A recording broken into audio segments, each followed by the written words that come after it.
물량 부족으로 중단됐던 화이자 백신 1차 접종이 이번 주 다시 시작됩니다.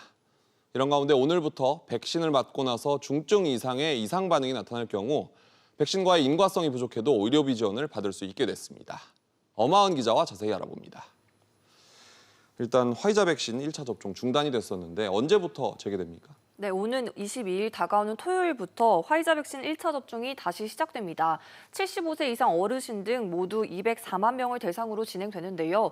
인터넷 예약이 어려운 고령층을 배려해 접종 예약은 읍면동 직원이 대상자에게 연락해 일정을 확정하는 방식으로 이루어집니다. 네. 이달 들어 화이자 백신 1차 접종은 사실상 중단된 상태였는데요. 2차 접종이 본격화되면서 1차 접종 물량이 부족하기 때문입니다. 현재 72만 회분 정도가 남아있고 다음 달에 442만 회분이 추가될 예정이어서 미접종자의 2차 접종까지 물량은 충분하다는 게 정부 입장입니다.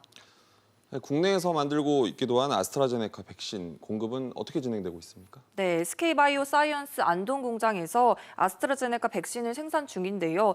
106만 8천 회분 정도가 오늘 출하됐습니다. 각 위탁 의료기관 등으로 배송될 예정인데요. 네. 아스트라제네카 백신은 수급 불균형 문제로 현재 2차 접종이 주로 이루어지고 있습니다. 오는 27일부터는 1차 접종이 본격화될 전망입니다.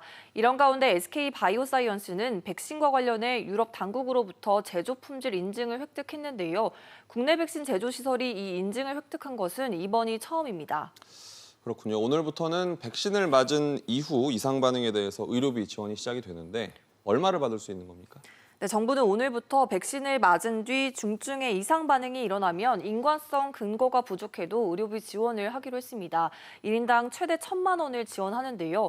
시행일 이전에 미리 맞았던 사람도 해당됩니다. 오늘 오전 10시 기준 이 같은 의료비 지원 대상자는 모두 6명으로 확인됐습니다. 네. 코로나19 신규 확진자 수는 619명으로 4일 연속 600명대를 이어가고 있는데요.